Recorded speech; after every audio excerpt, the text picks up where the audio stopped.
Hey everybody, it's Angie from Third Space. I just wanted to bring a recipe to you to maybe make some deliciousness in your own kitchen this weekend since Third Space is going to be closed.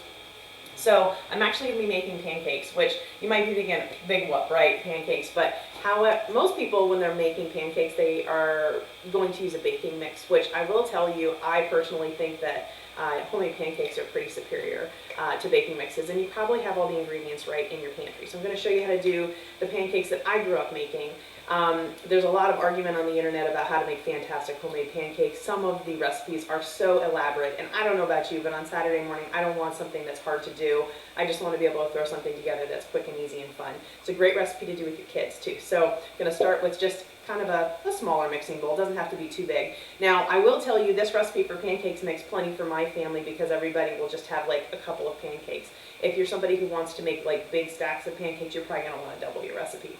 All right, so all we have here is a cup of white flour. I'm going to go ahead and pour that into my bowl.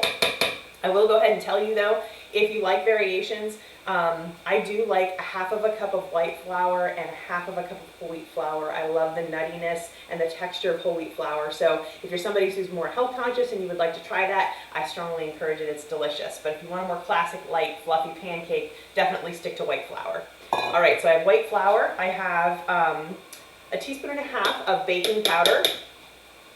I have a half a teaspoon of baking soda, about a quarter of a teaspoon of salt, and 2 tablespoons of sugar. So I'm going to go ahead and just put these into my mixing bowl, and I'm just going to give these just a light, gentle mix, just to kind of get those ingredients incorporated. All right, and now I'm going to go ahead and use this bowl that I have left over. I'm going to go ahead and crack an egg. And if you ever drop eggshell into your egg like I just did, use the piece of your broken shell to actually kind of pull that out. It makes it a little easier to fish out of shell if you're not an expert cracker, as I certainly am not. All right, I'm going to go ahead and just whisk this egg just a little tiny bit, just to get it started. Doesn't have to be perfect.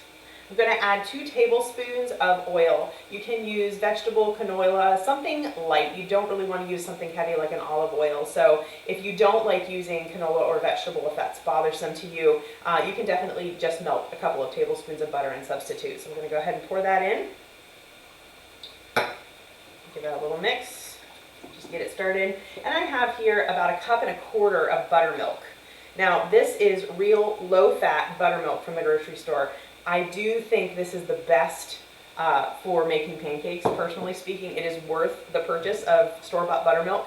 The final outcome is a little bit better, I think. But if you don't have any buttermilk on hand, definitely you can just use regular milk. You're just going to want to add a tablespoon of white vinegar to it and allow that to set for a few minutes. It will sour the milk and will help you to get a better lift with your pancake. All right, so I kind of mix these up just a little bit. I'm going to go ahead and pour my ingredients wet to dry here. No big deal. This is super easy. And we're going to go ahead and give this a little mix. So trick is little mix. All right, so you don't want to develop gluten in your pancakes. Lumps are your friend.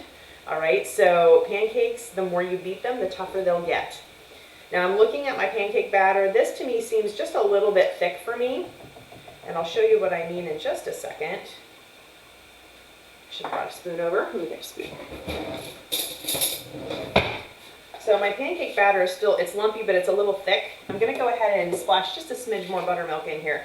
Pancakes are super forgiving. You don't have to be meticulous with them, okay? The thinner your batter is, the less fluffy your pancake will be, but the thicker ones can be a little bit tougher. So I like to thin my batter just a little bit. And this looks really good. So we have lots of little lumps. Lumps are your friend when you're making pancakes. Don't overmix things. But my batter is kind of just nice and thin and it drops easily. So this is all you have to do to make base pancakes. If you just want a plain pancake, this is ready to rock and roll as is. In my house, we all like our pancakes a little bit different. My personal favorite, I like banana and pecans in my pancakes. I think that makes the best Saturday morning pancakes, but my son would always rather chocolate chips. My husband likes blueberries. There's all different things you can do, and if you start like this, it's pretty easy to finish up a final product. So now all we have to do is make them. You can grease your pan a couple different ways. I have a frying pan heating on the stove behind me. You can use Pam. Personally, I think this is pretty hard on your pans over time, so I don't actually like to make pancakes with this. This is the one time that you will see me using more of a solid shortening that you get from the store, like a Crisco brand. I'm going to take just a little bit on a paper towel, I'm going to grease my pan. And I wish you could see a little better what I'm doing, but I'm going to just have to describe it really well for you. I have a 1/3 of a cup measuring cup here, and I'm going to just drop 3 nice big scoops of this in the pan.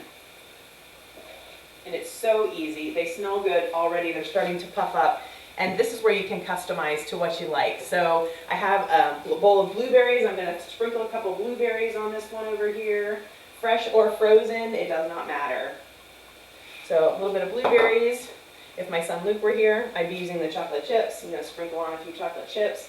I will tell you, if you use chocolate chips in your pancakes, be careful. They do scorch on the heat, so keep a close eye on those. And I have a couple of pecans I'm going to add to these blueberries. And we're just going to leave one plain. All right, and these, you will know when it's time to flip them. As they start to cook, you will see them kind of bubble up on the edges a little bit. That's kind of your clue that you're starting to get to where you need to get. But you want to actually see them start to puff up and bubble, not just on the edges, farther into the pancake, and then you'll know it's time to flip them. And we are almost done here. Now, one other thing you can do while we're waiting for this, we enjoy sitting down to breakfast as a family. So if you're making pancakes, it can be like one person at the stove and other people are eating. That's no fun. You can go ahead and preheat your oven to about 190 degrees, and you want to keep it at that, move your rack to the middle of your oven. And then you can just lay your pancakes out single layer, and they'll stay warm for you until it's time to sit down for breakfast. Probably about like an hour is good in the oven. They can hold that long without having any change to the pancake. They still stay nice and soft and fluffy. I'm going to go ahead and start flipping these pancakes. They look amazing. Nice and fluffy. And my husband's over here lurking in the corner. Maybe he might like to eat a pancake. He's giving me the thumbs up signal here.